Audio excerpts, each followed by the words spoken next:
And we continue in Orange County. The John Phillips Show, Talk Radio 790 KABC. Mr. Randy Wang right beside me. We're broadcasting live from Rove, Santa Ana, and recharged by Gelson's, 1008 East 17th Street in Santa Ana, off the 5 at the corner, East 17th in Lincoln. There's still vendors here giving stuff away. I've been chugging some Vita Coco. I've been chugging this electrolyte water from LA Libations. They're grilling burgers over there and hot dogs, and we've got yerba mate and Monster, and come on down, check out the beautiful convenience store, Recharge by Gelson's. If you've got an electric car, you can charge it here. I'm charging mine right now. And if you don't, there's plenty of parking for regular cars. But we're here till 3 o'clock. Come on down, get a selfie, say hi. We'd love to see you. We love seeing all the support that we get in Orange County. And I can at least speak for Johnny. I'm very jealous that I don't get to live down here because it's lovely. Well, and I'm no Dallas Raines, but it looked like the rain has stopped. Finally. It was sprinkling lightly earlier in the day. Right now, it is our pleasure to welcome our next guest to the program. He is a former speechwriter for Presidents Nixon and Reagan. He's also author of the book Behind Closed Doors, In the Room with Reagan and Nixon, available online at Amazon.com, your favorite bookstore, or if you're here, we have some that are available for purchase as well. Ken Khachigian, welcome. Thank you. Always great to be here. Well, Especially live. Good to see you in person. Yeah, usually we're on the telephone, but so good to see you in person, and thanks for bringing the books here so people can have an opportunity to read it. That's the only thing that's not free today. Let's talk about what's going on right now with all of the fires and natural disasters here in California, where if you're a politician, and at the state level it's different than at the federal level. If you're at the state level, then you have to deal with natural disasters like fires or earthquakes or whatever the case may be. If you are a president, it could be war, it could be some sort of big international incident. As someone who has worked in the room with these leaders of the free world as they were fixing these problems in real time, is this really, in a situation like this, with Gavin Newsom's going through, the mayor, Karen Bass, others, you can test their mettle. You can really see what they're made of when they're presented with a crisis that they have to fix in real time. And it's not one of these things where you can just pause the movie and figure it out and then come back. You just have to react, and you either have it or you don't. Well, first of all, they should have been, any leader should be anticipating something like this. Disasters happen all the time, John. So any leader should have some anticipatory function in their office at all times.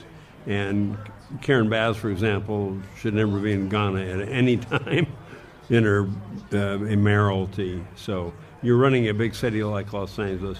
I was just flying in from a trip, and when you fly in to LAX or Orange County and you see those lights all over Southern California, and you see what a massive area we deal with, and you say, how do you deal with this massive area of California or Los Angeles? And you think, if you're running a big city like this, you've got to be on top of everything all the time.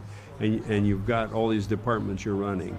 So you've got to be on call. This is a leadership position. It's not a legislative position. It's not just being on the city council. You've got to be, it's an executive position. You've got to be ready at all times to deal with these things. So you just can't just show up in your nice sweatshirt and slicked back hair and with all your entourage of fire chiefs and police captains and act like you're running the show. You've got to be prepared with some kind of plans that you've had in place at all times. And I don't think they did that. You are a contributing writer to the Wall Street Journal in addition to writing the book. And you have written about what Kamala Harris, a former vice president, may or may not do after losing the presidential election. It was anticipated that the Attorney General of California, Rob Bonta, would run for governor in 2026. He came out this week and said that he's not going to do it. he's going to run for re-election instead because he believes that Kamala Harris is going to run for governor, and that will clear the field, and she is going to waltz into that office. What do you make of what he had to say? I think he's just covering his backside right now to see what happens with it. I think that's a little bait out there to see what Kamala Harris is going to do. I think it's crazy for her to run for governor. She's got a lot of baggage right now. So, if it was my advice to Kamala Harris, I would just go out and say, I've had a great run. I've been Attorney General. I've been Vice President of the United States. I can go out there now and make a lot of money. I can be of counsel to a great law firm. I can travel the world. I can have a very good life. I think if she runs for governor now, she's going to be having all the baggage she had from the vice presidency. She's going to have to answer so many questions about what she did at the border, what she did about the economy when she was vice president. And she's got another very, very big question to answer, and that is, what did you do for the last 18 months of your vice presidency when you knew that Joe Biden had mental cognitive issues? And were you aware of that, and why didn't you say something about it? So that's a big burden she's going to have to carry, whether it's in the Democratic primary. And I don't think she's going to get a free ride. She's not going to clear the field. So I think maybe Bonta is thinking, why don't I just pull back right now and that's a sort of a baited trap is what I think he's doing. If she runs for governor, then to my eye, that means she's going to be running for president 2 years down the road, because there's no reason to run for governor to deal with all of these problems, of which we have many. And she was never particularly interested in those state issues when she was here. She was a federal office holder. She was a U.S. senator, vice president, and those were the issues that seemed to motivate her, not issues like water or insurance or the budget, issues that whoever is elected to be California's next governor is going to be faced with. John, you heard it here. Her career is over with. She's not going to ever be president of the United States. If she runs for even if she lucks out and becomes governor of California, if she runs for president, she's going to get chewed up like crazy, whether it's by Shapiro of Pennsylvania or Pritzker of Illinois or Hochul of New York or any of the other governors. This a fellow out of Kentucky who's really got a pretty sharp fellow. And her career is pretty much over. She outspent Trump by $500 million. She had all the support in the world. She had the vice presidency. She had a great convention. And if she couldn't pull it off now, she's never going to pull it off. She became, her career was one of, I call it by primogeniture. She moved up the ranks without any real effort on her part. She was anointed by Willie Brown, anointed into DA, and lucked out by winning the Attorney Generalship by just a fraction of less than 1%. And so she's never been really tested. Now, when she runs in a really tough, and she never made the primary back when she ran the first time around. So I just think her career is over with.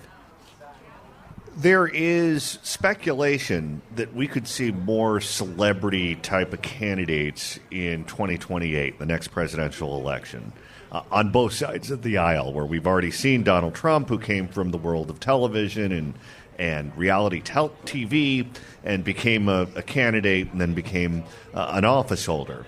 But on the Democratic side, Mark Cuban, the owner of the Dallas Mavericks, and even Stephen A. Smith, the radio host who used to work for this company, in fact, back in the day over at the station in New York, is rumored to be a potential candidate. Do you think we could see more celebrity candidates for president in 2028?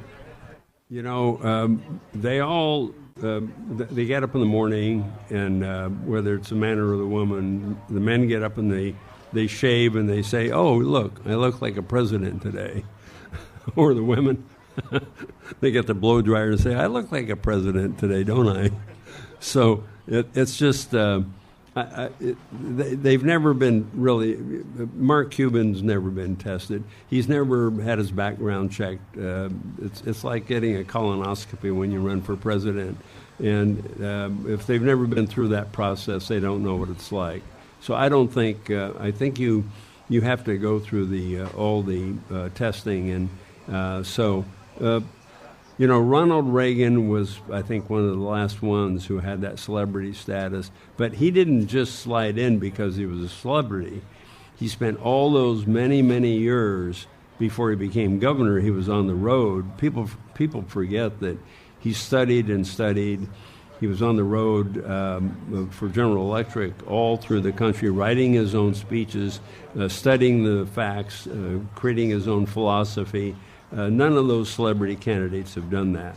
So I think that's a non-starter for those. We're speaking with Ken Khachigian, author of Behind Closed Doors, In the Room with Reagan and Nixon, available online at Amazon.com or here, where Ken would be happy to sign a copy of the book as well. We're here at a station that services electric vehicles. People are charging their electric vehicles. Obviously, one of the biggest, if not the biggest player in that world is Elon Musk and Tesla. He is now essentially part of the administration, and he is running Doge.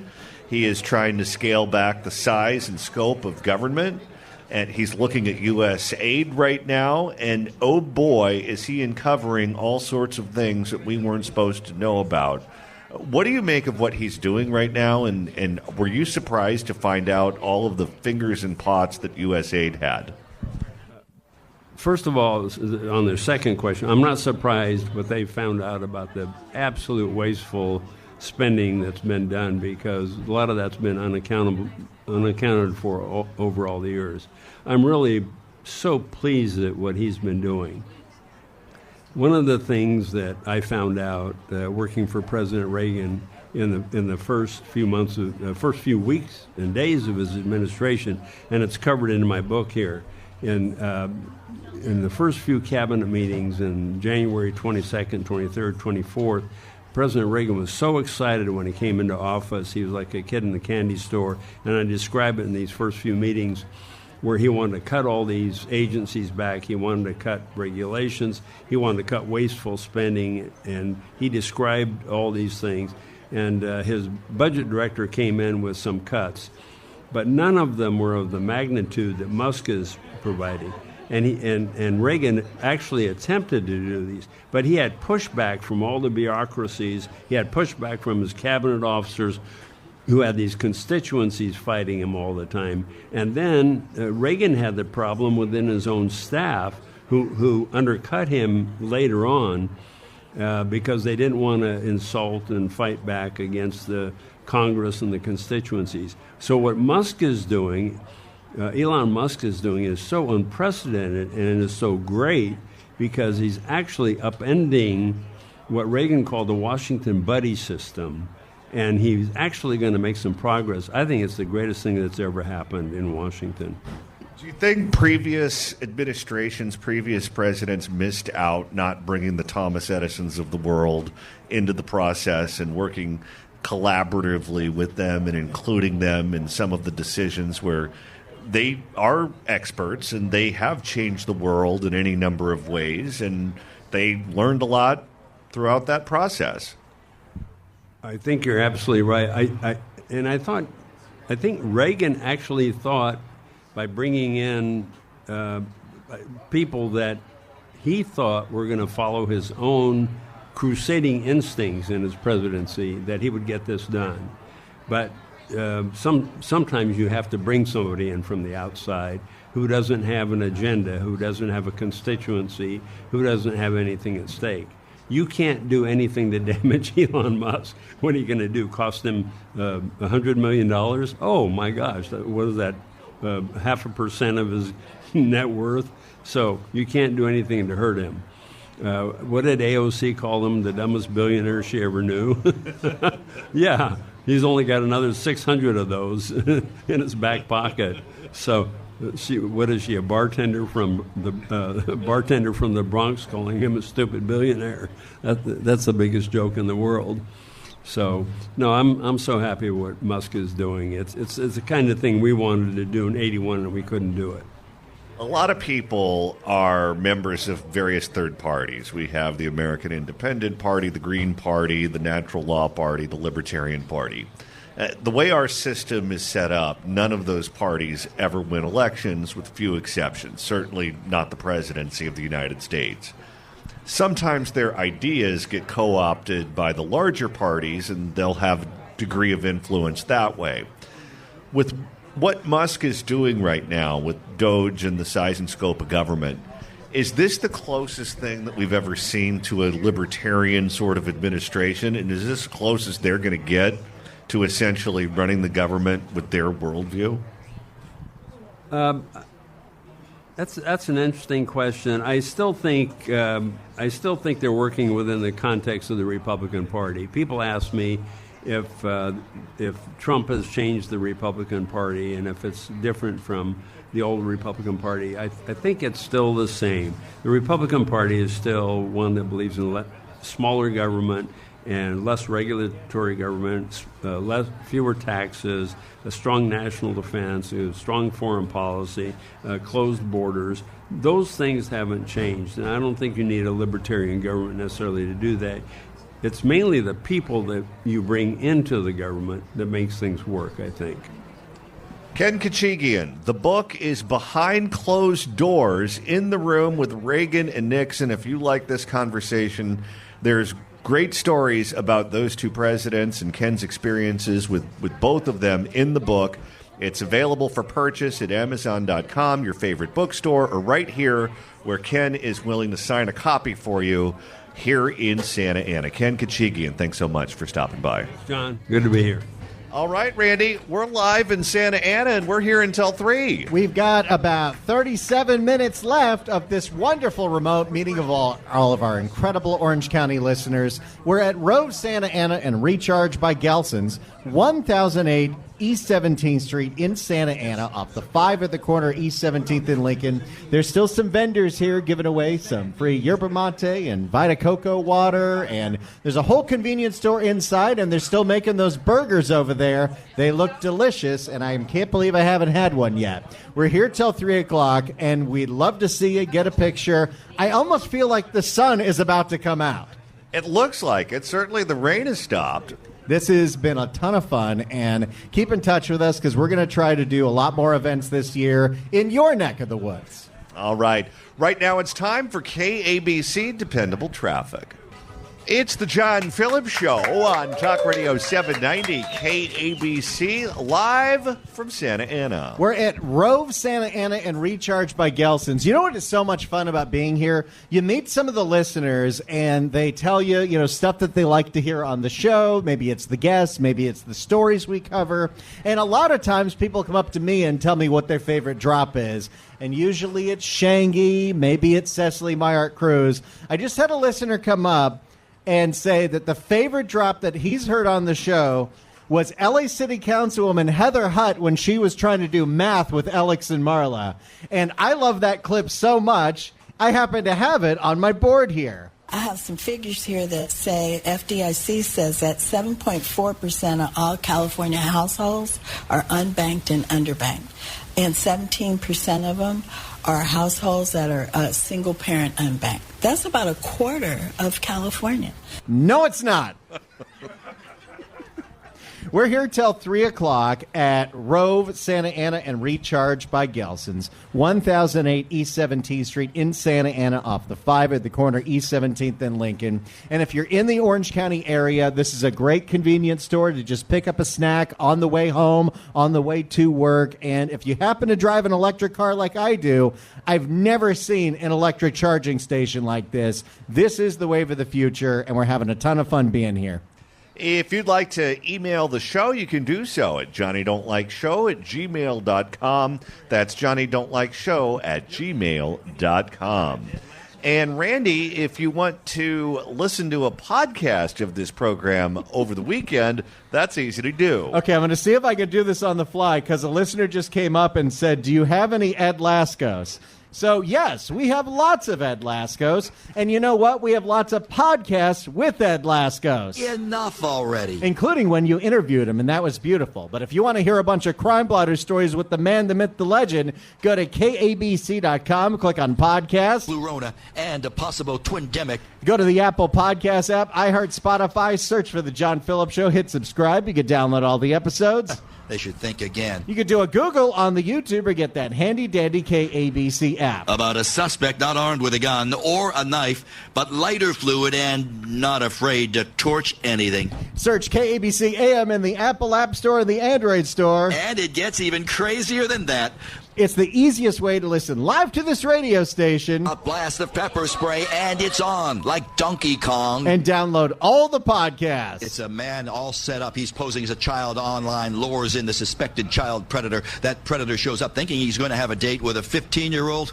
It's a date, all right, with the law. Best reporter there is. We are treated to some incredible journalists in Southern California. And I love me some Ed Laskos. All right, we're here in Santa Ana for 28 more minutes. Come by and say hi if you're in the neighborhood. But right now, it's time for headlines. It's the John Phillips Show on Talk Radio 790 KABC, live from Orange County. We're broadcasting live today from Rove, Santa Ana, and Recharge by Gelson's. We're located at 1008 East 17th Street in Santa Ana, off the 5 at the corner East 17th in Lincoln. We're here until 3 o'clock. This is a full-service electric car charging station with a premium convenience store, Recharge by our friends at Gelson's. They got all the good Gelson stuff there, the Wolfgang Puck salads, the Gelson sushi, and all the snacks you'd expect from a high-end convenience store. They got a lounge, they got Wi-Fi, they got very clean bathrooms. If we're going to have an electric car future, you're going to need to have places like this, because right now, there's no infrastructure like this anywhere. And if you don't have a home where you can charge your car, it doesn't make a whole lot of sense to charge you. It doesn't make a lot of sense to own an EV unless you have places like this. So in Orange County, it makes a lot of sense. All right, Randy, you know the difference between the city and county of San Francisco and my HOA. What's that? The county of San Francisco hasn't fined me $1,000 yet. Well, next time we go up there, they might, because San Francisco is installing new speed cameras that will automatically fine you. The thing that I don't understand about this is there ever a time in San Francisco where you're driving more than 5 miles an hour? That is hard to tell. Now, I have been in a city where this has happened before. They used to do this in Phoenix, Arizona, where they would have cameras on the freeway, and if you exceeded the speed limit, they'd take a picture, like a red light camera, and then they just mail it to you, and you have a ticket to pay. Yeah, and we had that in Los Angeles for quite some time. And one time I hit a red light camera, and I got an automatic picture of me, like a Polaroid, emailed or mailed to my house. And I said, I'm not paying this because I didn't really run a red light. They jacked that bill up to $900. Did you eventually pay it? Of course. Well, but I then don't like know. a year later, it comes out that those things are illegal, and they got rid of the whole program. You changed your name. I don't know if you have any warrants. That could be why. For more on the new speed cameras in San Francisco, let's go to KPIX. You may have seen the signs in San Francisco. New cameras will be installed around the city that will automatically issue tickets to speeding drivers. So watch out. They come on the... Anytime you have an automated enforcement, there's going to be mistakes, and fixing those mistakes is going to be a nightmare. I thought that that's a rule that has to be witnessed by a police officer. You just can't call 911 and go, oh, the guy in the blue BMW was speeding. Give him a ticket. They come on the heels of an especially deadly year for the city. 42 people died in traffic incidents last year.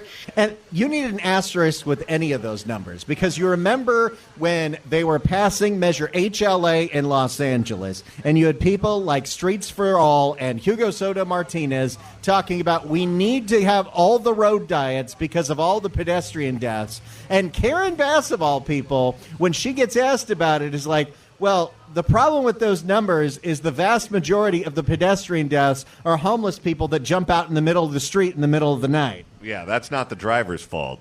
That's the highest in a decade. The 33 speed cameras will go online next month at some of the most dangerous intersections all across the city. So this map from the SFMTA shows exactly where they are. Our Amanda Harry went to number 4 on Fulton and Arguello. She also heard from one mother armed with a radar gun whose mission is to change driving habits. Oh, boy, I bet she's a lot of fun. Yeah, and by the way, of all of the things that you could do with your time, pointing a device that looks like a gun at moving cars is probably not a good idea. 36, 37, so that person would get a ticket. Street safety is one of Marta Lindsay's #1 concerns. She works for... How often do you think she's on the Nextdoor app? Oh, day and night. She works for Walk San Francisco, a nonprofit that tries to make the city streets safer for pedestrians. How's that working out? But she also lives in the inner Richmond, right by the intersection of Arguello Boulevard and Fulton Street, where someone was killed just over a year ago. I had a close call myself at this very intersection about 10 years ago when I was pregnant, and now that baby walks to school down on Arguello, and so this is very personal for me. The street will be getting one of 33 new speed cameras. Lindsay says it desperately needs it. Every day, more than 1,000 drivers are going more than 10 miles an hour above the speed limit on Fulton. Usually they're going 10 miles an hour. She looked at city data to get that number and bought a speed radar gun to see for herself. 43? She bought her own radar gun. Okay, she needs a new hobby. 43? Whoa, that person was going fast.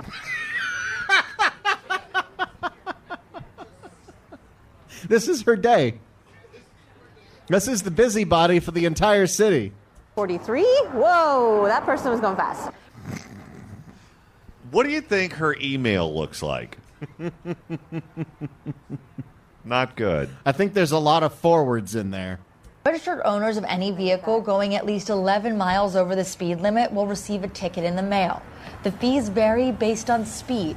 $50 for driving 11 to 15 miles over the speed limit, and it goes up incrementally until the max fine. $500 for drivers going 100 miles over the posted limit. How is somebody going 130 miles an hour in San Francisco? Could you imagine what that would look like? I don't even think you'd be able to spot what kind of car it is. It would just be a blur. Lindsay is confident slowing down can save lives. If you're hit at 25 miles an hour, your survival rate is pretty good, but by the time a driver is going 40 miles an hour, 75% chance you are... This is the whole Vision Zero philosophy. If we slowed everyone down to 25 miles an hour, then you wouldn't have pedestrian deaths. But you know what? Ever since they've implemented these policies, what happens is people get irritated by the road diets. They drive onto side streets in residential neighborhoods and hit more pedestrians. Okay, go back to what she said there, because she said if you get hit at 25 miles an hour, you're going to survive. But if it's faster than that, you're probably dead, right? That's what she said. Let's hear it again. $500 for going down can save lives. If you're hit at 25 miles an hour, your survival rate is pretty good, but by the time a driver is going 40 miles an hour, 75% chance you are very, very injured or probably dead. Yeah, and if you're hit at 75 miles an hour, you're going to be hosed off the grill of the car. Shannon Hake with the San Francisco Municipal Transportation Agency says these cameras are years in the making. After 14 years of advocating at the state level. By the way, if Muni's the one in charge of these cameras, how much of this is safety and how much of this is trying to backfill the Muni budget? Well, if you're going to put these cameras all over the city, how many cameras do you need? I mean, that city of San Francisco is going to look like Jeffrey Epstein's island. Well, and you saw what they did in Los Angeles, in LA Metro. Now they have cameras on every single bus, and if you happen to be driving in a bus-only lane, they automatically give you a ticket because the bus is going to fink on you. Well, and that's just going to add insult to injury, because if you're the victim of a crime on an MTA bus, you're the victim of a crime, and then they have it on tape, so it goes on YouTube. We finally got a speed camera bill passed. Speed camera. Oh, that was Laura Friedman's parting gift in the California Assembly. She's a real beauty. Cameras were illegal in California, but in 2023, a bill was passed that allowed a pilot program for 6 California cities to try out speed camera technology for 5 years. Now, when they did this with the red light cameras, not only was it proven illegal, but the cost to administer the red light camera program cost more than all the money they brought in, including my $900. Well, and didn't they have the calibration off, so most of the tickets that they wrote weren't even legitimate? That's what happened to me. I don't run red lights. SF will be the first to launch the program. They have a campaign that includes billboards like this one in the Richmond to let people know the cameras are coming. What is it, a threat? We don't want anyone to get caught by these speed cameras. You know, if you would like, Muni, if you would like some real public awareness, I could do some live reads on KSFO.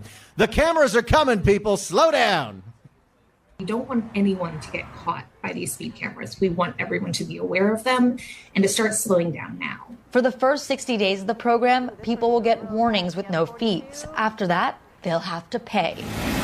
And that lady with the radar gun's going to get real mad at you. Oh, yeah. Well, she's going to be taking a cut of it, I'm sure. The city will collect the data and compare it to areas without cameras to see if it makes a difference. Lindsay is convinced it will.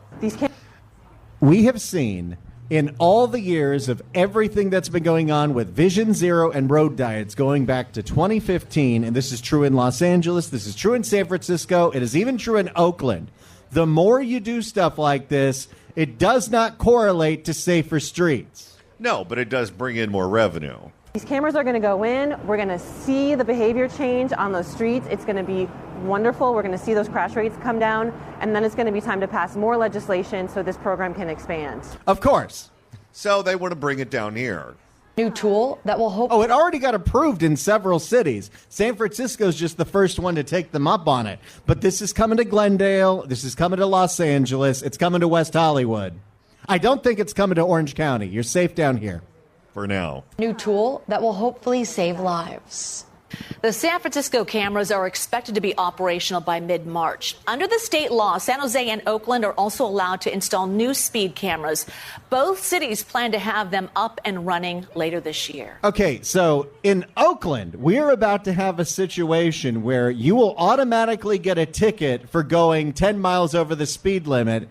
But if you're running from the police because you just crashed into a mini mart to steal cigarettes, the cops cannot chase you. Don't give anyone any ideas, considering we're sitting right outside of a convenience store. There is that. All right, we're live in Santa Ana, and we're here until 3 o'clock. We're here for another 10 minutes, and if the people that have stayed here all day, I'll try to take pictures with all y'all. Thank you so much for being down here. Rove, Santa Ana, and Recharge by Gelson's, 1008 East 17th Street in Santa Ana, off the 5 at the corner, East 17th in Lincoln. Thank you all so much for having us, and Johnny, we got 9 minutes to go. That's right, and right now it's time for KABC Dependable Traffic. It's the John Phillips Show on Talk Radio 790 KABC, live from Santa Ana. And this has been such a fun broadcast. I want to give first a huge shout out to every one of the listeners that showed up in the last 3 hours, including some of our diehards. Carmela, I see you right there. This audience is so incredible, and we're so thankful that you came out to say hi. You know, when you work in radio, you're kind of talking to yourself the whole time, so it's always a beautiful thing to realize, oh, people actually listen to the crap we say. And I think today there are more Angel fans here than any one place I've been to in a very long time. In fact, if you want to find more Angel fans and showed up to this remote, you'd have to deal with Shohei Ohtani's, well, his translator's bookies. Before we get out of here, I want to give some huge shout-outs. Of course, I want to thank our head of promotions and our events coordinator, Kevin, and his buddy Thomas that helped us out today. They did a great job putting this together. This tent held up great. You did wonderful. We've done events where the tent did not hold up. Hit me right in the coconut. And then I got a sunburn and COVID. And I want to give a huge shout-out. That wasn't the tent's fault. No, it wasn't. I also want to give a huge shout out to Art Webb, our assistant program director, and he engineered today's event and kicked butt, made sure that we stayed on the air. I want to give a huge shout out to our incredible sales team, Debbie and Missy. If you need anything promoted on the radio, it's a lot more affordable than you think. We love promoting local businesses, so give a shout out to Debbie Payne and Missy Halfley. They do incredible work. Want to give a shout out to Trisha, who is our booker, who gets all the guests for the show, and she helped out with the event today. Want to give a huge shout out to Wayman back at the studio, and Lewis. If he did anything today, I'm not really sure. And I want to give a huge shout out to our friends at Gelson's. Jake, thank you so much for having us down here, Rove, Santa Ana. Getting to promote this new kind of business is very cool. And once again, to every single one of you that came out over the last 3 hours, especially on a day where it is very cold and rainy out, you came out in full force. You showed your love for KABC and for this show, and we could never be more grateful. I say it all the time, and it is true. Without all of you, we would not get paid for this. Well, you left out one person. Who's that? Mother Nature. Because it was cold and it was drizzly today, but it could have looked like the fountains in Bellagio. All right, that's going to do it for us today. Have a great Super Bowl weekend, everyone, and we'll see you on Monday at noon for another live and local edition of The John Phillips Show right here on Talk Radio 790 KABC. Well,